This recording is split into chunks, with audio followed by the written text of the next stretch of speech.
Sweat Equity Podcast.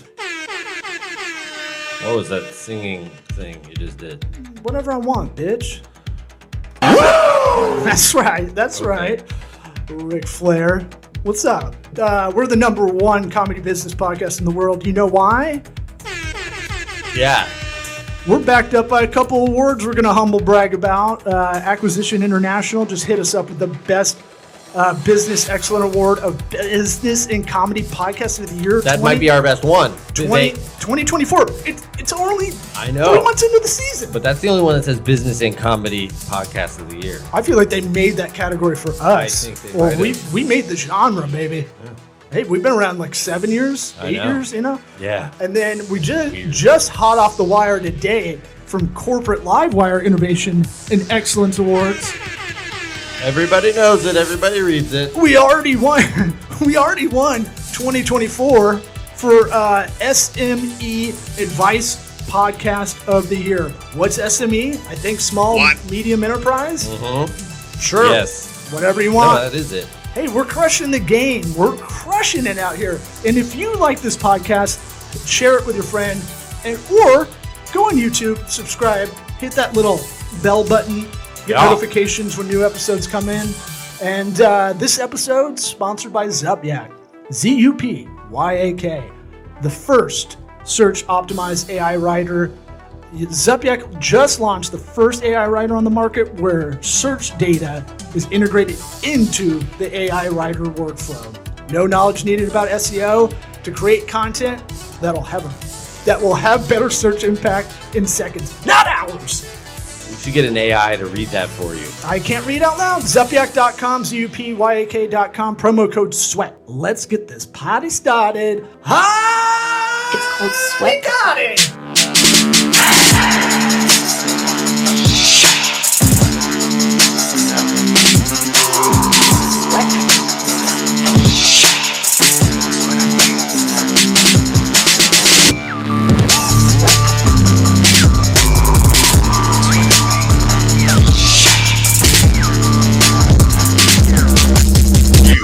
Listening to the Sweat Equity Podcast. Does that sound Good. Yeah. Sounds okay. All right. We just get right into it. Here, I'm ready. So we want to start our episodes a little different. We have a little creative different opening now. We want to do a little lightning round kind of questions to earn your plugs, to earn your bio, your intro. Or for us to mention your name. So these will be like one word or one sentence answers. Nothing crazy. We're not going to ask physics questions. You're the first guest that's getting this opportunity, by the way. So Selective word opportunity. yes, very selective. You almost said the E word, the evil E word, exposure. Right. I don't say that word. I don't say that. That's only in entertainment. Yeah. We'll pay you in exposure to our audience. You're like, that means zero money and no exposure. All right. First question is, did you listen to the podcast before coming on? I listened to the one with the old dude. Got to be more specific. Yeah, we got a lot of old white guys on here. 408.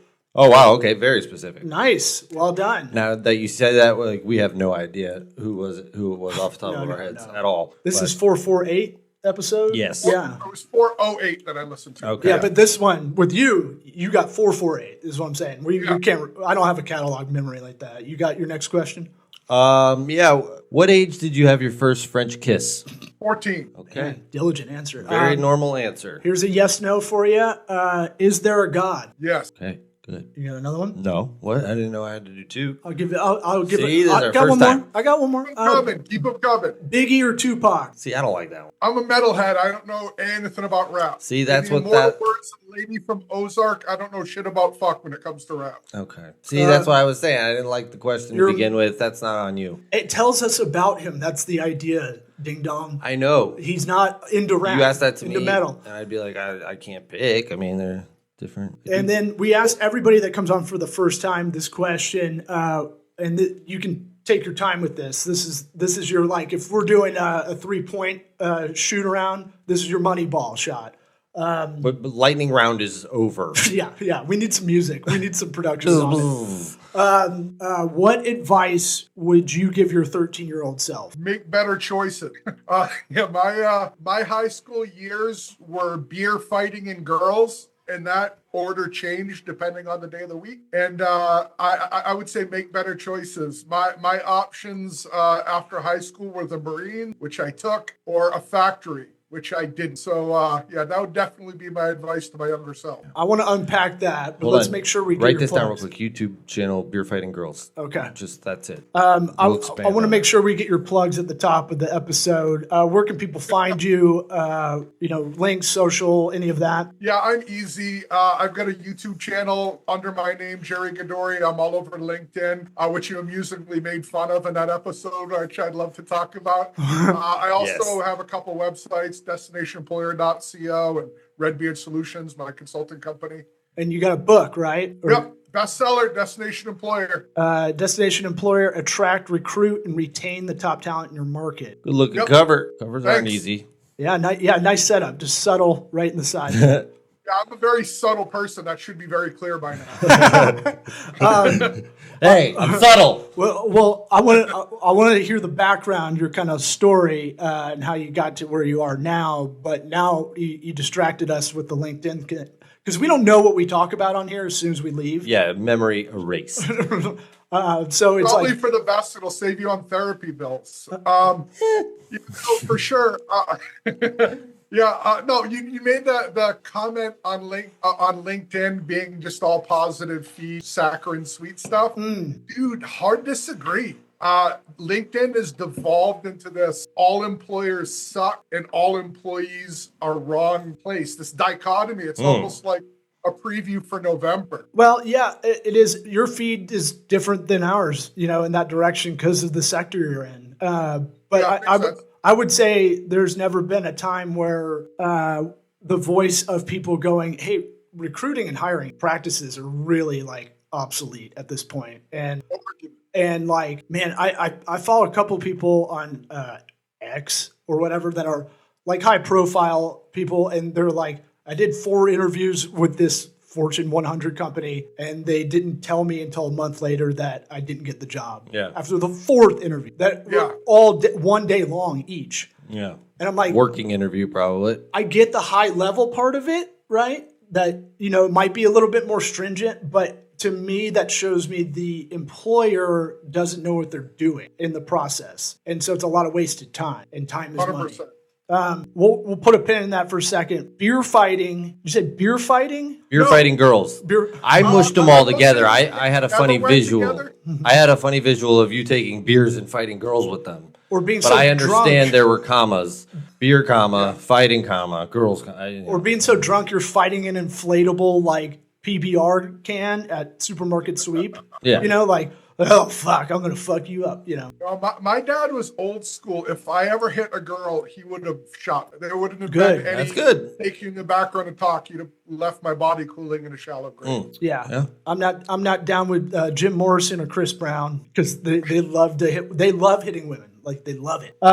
Everybody loves him, but the lead singer of the Beatles was the same way. John Lennon was a big girl smacker, and I've never understood. People make him a hero, but he was open about it. Not a fan of him either. Yoko Ono is the worst celebrity of all time. She is like the least talent. Pre-reality TV. No. Fair enough. Have you seen her yell? Like yodel, yell, I've scream? heard plenty of Yoko Ono. I don't need to hear her ever again. Like the most famous Japanese person in America? what? Yeah. Think about it. What, Steve Aoki? Shohei Ohtani. Oh, well. Yeah. I bet her name's more recognizable. Where'd you grow up? Dudley, Massachusetts, a place with all the diversity of a salt shaker. Well, congratulations on the accent. Yeah. Well, Couldn't I've been tell. all over the place. Yeah, I've been all over the place. Really, to be honest, Massachusetts is a weird place. Everything right of 495, which is the eastern third of the state, is the People's Republic of Massachusetts. Everything west of that is much more country. I see. grew up on 500 acres of pine. The road I grew up on wasn't even paved until I was in high school. It's just, it's different out in the western part of the state. A word I have trouble saying, rural kind of upbringing. You nailed it. I've been working on my diction. Is that in Massachusetts? Did you hop around? It sounded like you had a military, maybe hop around kind of family background. No. I grew up in Massachusetts. First time I ever got an airplane was to go to boot camp in South Carolina, Parris Island. And then from there, obviously in the Marines, I bounced around. Then when I got out of the Marines, I bounced around a bit. And then my mom was doing poorly, so I wound up moving back up here. Okay. Yeah. Because like you could tell me you were in Arkansas and I would buy it. You got that kind of hardy vibe to you. But dude, I'll tell you, I was married for 20 years and my wife, 15 minutes in any place and she had that accent. Like she'd been born. That was crazy. Oh, like when your friend Chameleon. your friend goes to the UK for like a week and comes back talking like Madonna. Right. When is tea time? I lived in Scotland for 3 years and after 2 weeks of her being there, I was like, pretty sure you want to tone that accent down before you get jumped.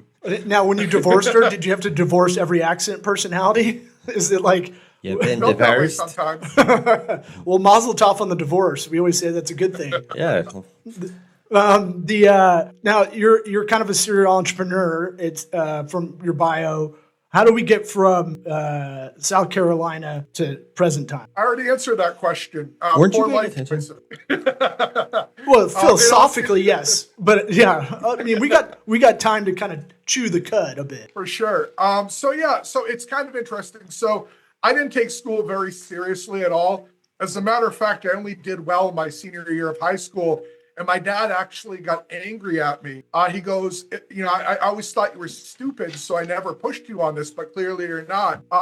So I wound up taking the ASVAB, scored in the top couple percent in the country, did signals intelligence to the Marines, and that was my exposure to technology. So I got my TSSCI clearance there, learned a little bit about Unix administration, about signals intelligence, radio wave propagation, all that super nerdy stuff. When I got out of the Marines, had a wife and 2 kids to feed. So I just took the first job I could get. Fast forward several years, I got the opportunity to get back into technology and kind of a weird tangent story. This before I even knew what a staffing agency was, or this is before Monster existed. I mean, old story. I went to an interview to be a junior Linux kernel engineer at what wound up being a staffing firm. The lady who was supposed to interview me called in sick. Manager felt bad that I drove all the way out there. She interviewed me 15 minutes in the interview. She said, you don't have the experience for the job, but you ever consider becoming a technical recruiter? I had no interest whatsoever, exactly zero.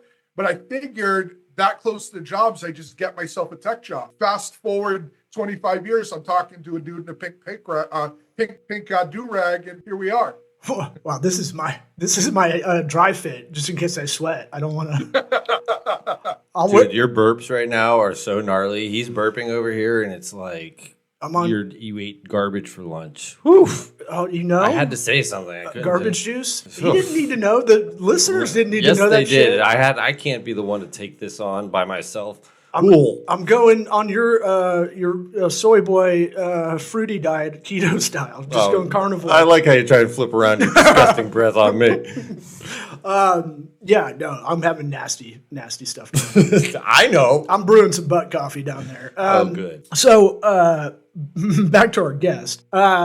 So are you got in the recruiting side for tech, or you got into like cybersecurity side, or both? Kind of, how did that work out? Oh, yeah. So the firm that I wound up work for was a technology recruiting firm, but it was a generalist firm. So we did everything from desktop support to app dev and everything in between. I pretty rapidly realized that I enjoyed the sales and leadership side more than the recruiting side. So after about 1.5 years, 2 years in, I transitioned to sales, and that's where I found my stride. I jammed there.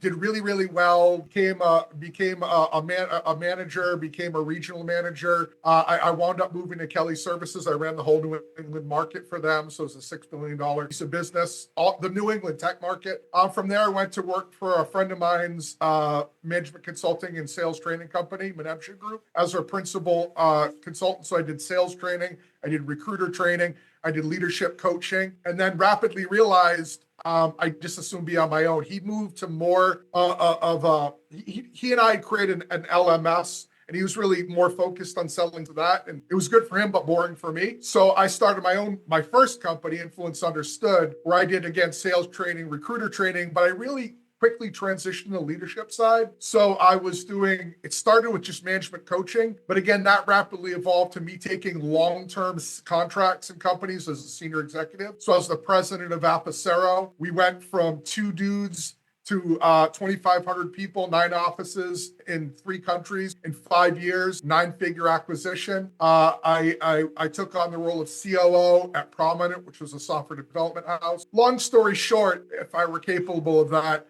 I got tired of making other people rich. So I started Redbeard Consulting to do myself that favor. And that was really when I migrated hardcore into the cyber. I mean, I'm getting a man crush. I don't know about you, but you got some moxie on you. I can't think straight with this breath of yours. I'll put some nicotine gum in a second. But thanks. But you are kind of one of those rare in the tech. I worked for a IT marketing agency. They basically had a lot of IT localized clients, and then also had some enterprise corporate as well, kind of thing. And I know from that experience, you are kind of that rare unicorny kind of rock star there, like someone that's in the tech field that has done some of that work, but can sell. I was going to say the sales part is where you could be a successful CEO. You're the queen piece on the chessboard. Yeah, you're the face of the company. That's really rare to come by.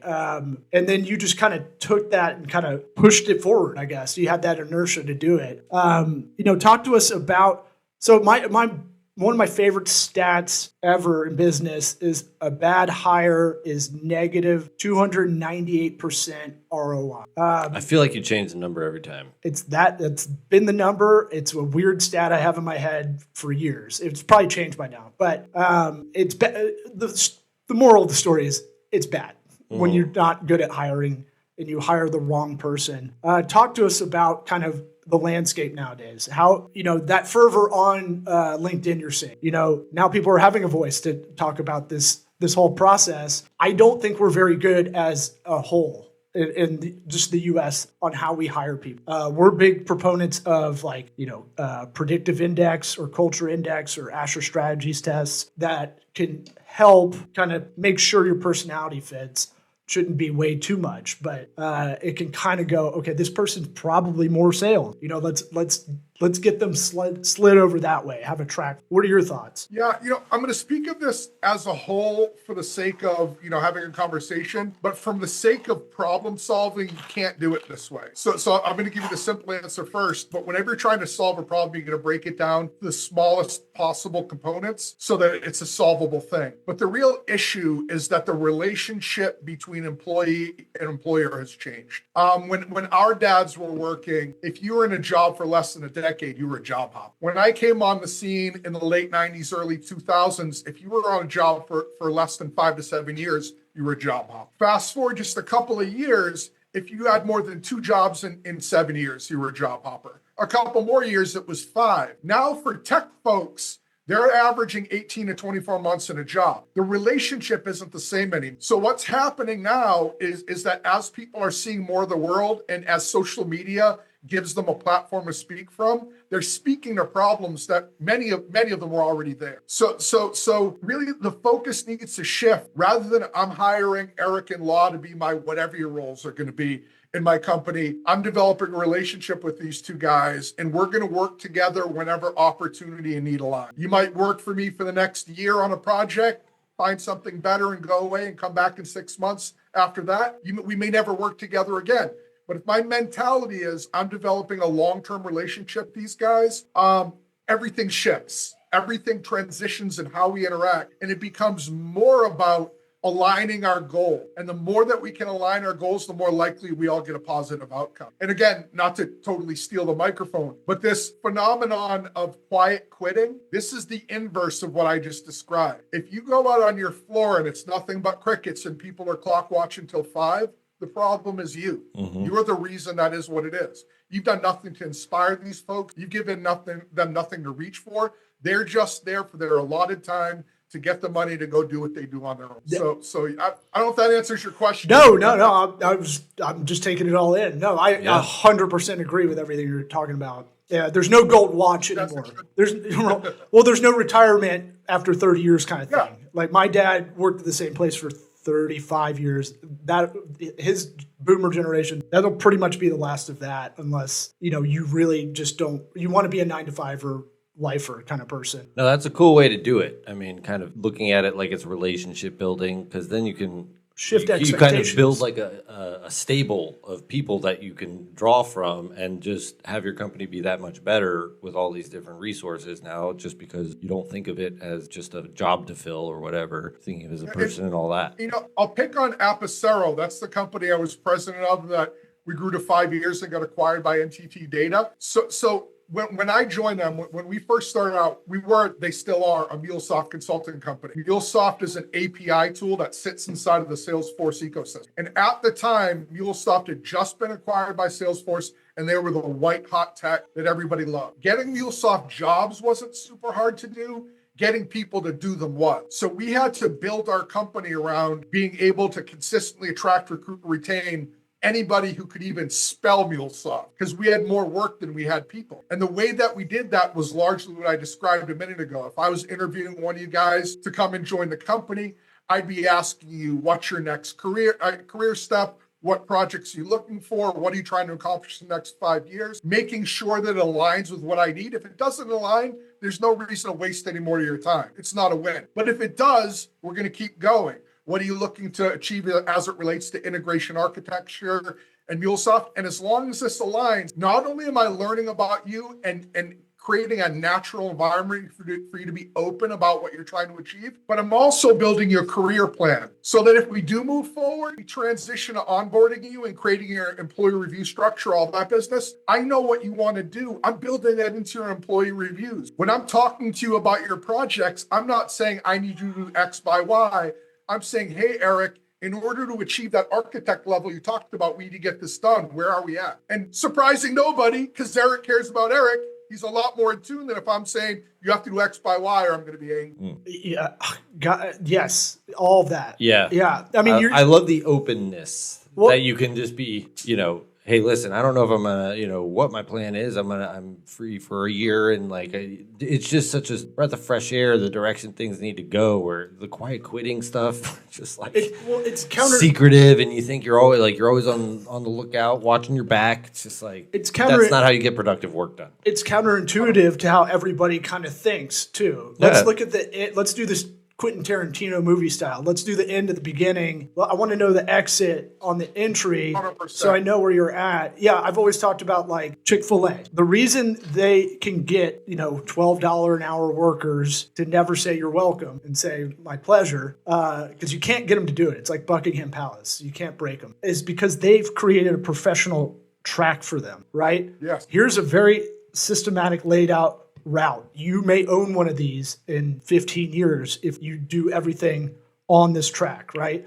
It's laid out right when the entry point, the lowest low employee. You're saying in a way of interviewing for people, I want to know your track for your career personal, because I want to know where your mindset's at. And I bet you arrived at this out of frustration of hiring techniques, and it's almost more economic to do it this way. Is that right? There's no almost. And the other part of it too is you mentioned that retention stat early on, that 298x thing.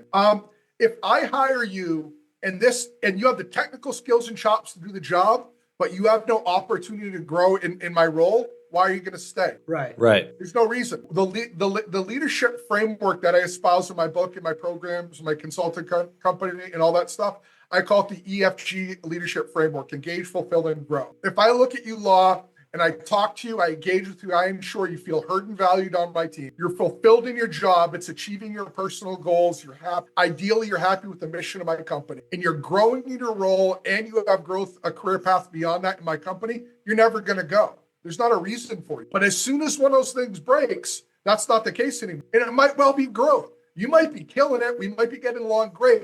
But the next logical step in your career in the timeline you need it isn't with. So if at that point you leave, you're no traitor. You didn't kidnap my kid and run away. The next step in your career isn't with me. So I make that easy I make it a graceful transition. And while you're out there, now I've got an ally in the marketplace. You might provide a testimonial for me. You might give me intro to that company. You might very well boomerang back when the next step comes. Everything is good. It's a natural ending to what could and should be positive. So when that happens, we do a good exit interview. I create an alumni group that you're a part of. And dude, everything is roses. But people take business in some ways so personally. Like I said, it's emotional. Left for a good reason. Yeah. Yeah. No, there's a lot of meat on this bone to go over. And, we try to keep this to around 30 minutes. We'll have to get you back on. But it's like there is a weird emotion because I think it's really interesting. You're telling people to change their mindset for hiring managers and executives.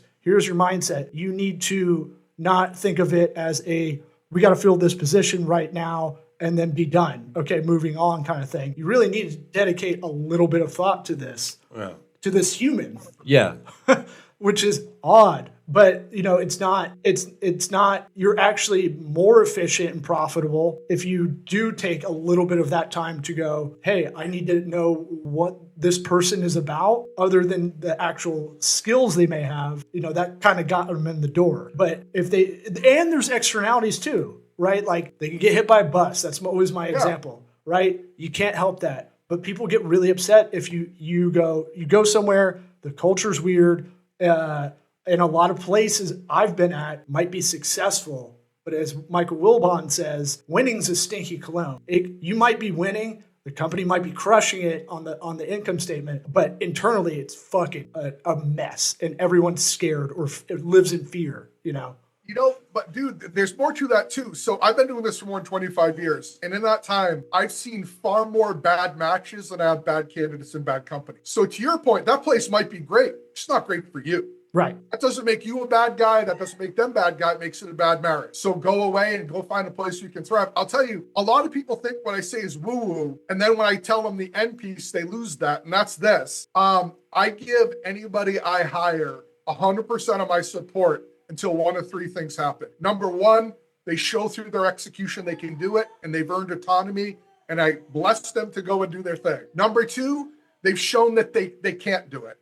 We made a mistake. There's a misalignment of skills or whatever. At that point, if they're a strong cultural match and there's another role, I for sure will push them to that new role because they're a good match for the team. They're just a bad match for the job. But if they won't do it or there's not another open role, we separate right there. Why? Because I'm wasting that person's time. They're never going to thrive. They're never going to be a rock star. And I'm wasting my resource. I'm paying somebody who's never going to make it. So we part ways. So again, 100% of my support till they either do it, show they can't, or show they won't. And then last kind of question I've got for you. Why does everybody think there's a couple of things that people feel are innate that they kind of just know because they're a human? I put taste in music in there. Mm-hmm. I put sense of humor in that bucket. I was gonna say, I'm funny. People think they know marketing because they experience it. Recruiting. The other one's management. Yeah.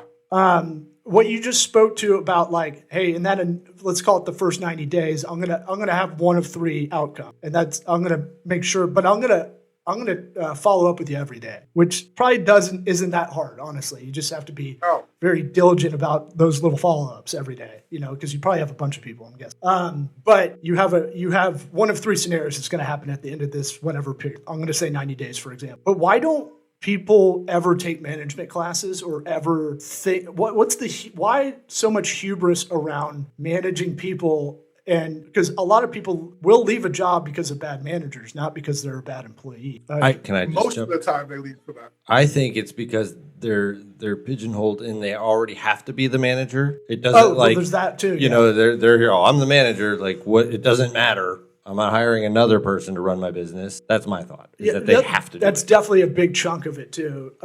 You come in and you're basically, if you want something done, give it to a busy person kind of logic.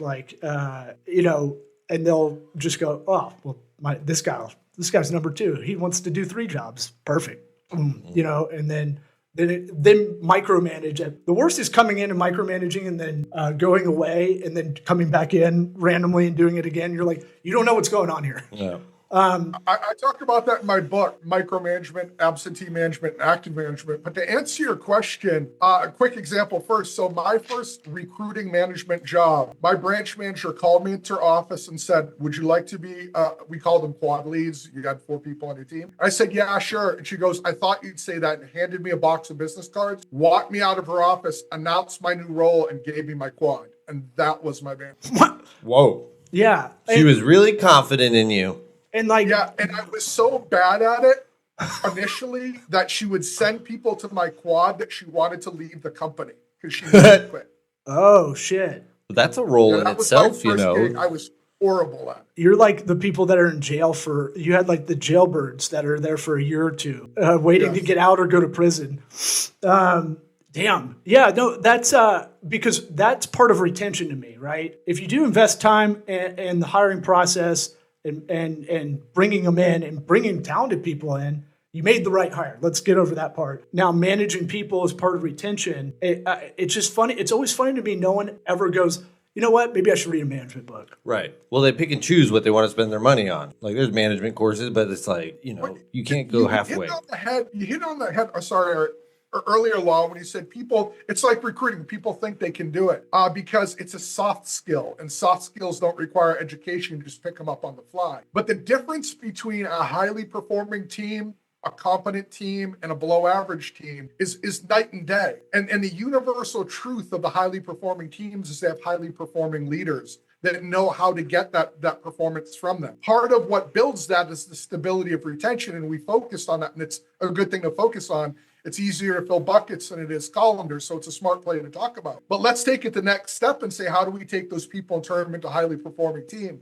And that's through a strong leader that knows how to align goals and speak to people and to put things through the lens of their own enlightened self-interest. The better and more effective they are at that, the more naturally that person becomes engaged in your outcome. If you know I care about your outcome, you care about mine. That's just basic reciprocity. But you're right. It's a skill. My book is how to consistently attract, recruit, retain top talent. But I spend more time talking about leadership than I do all of those things because it's what drives everything.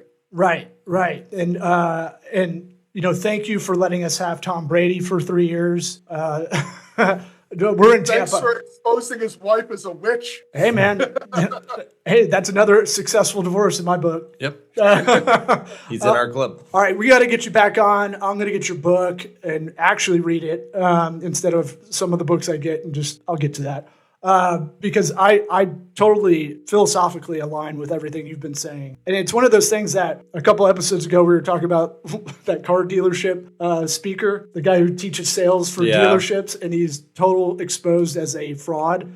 I forget, he's like a roid head kind of looking dude. One of these like professional. Tear the TV off the wall. Yeah, tear the TV off the wall, put a whiteboard up. Yeah. You know, like your family's like, what the fuck? Can I draw on it? No, it's for business, for the family. Yeah, one of those. You should be more famous than that guy. Like, what you're putting out there is actual pragmatic advice.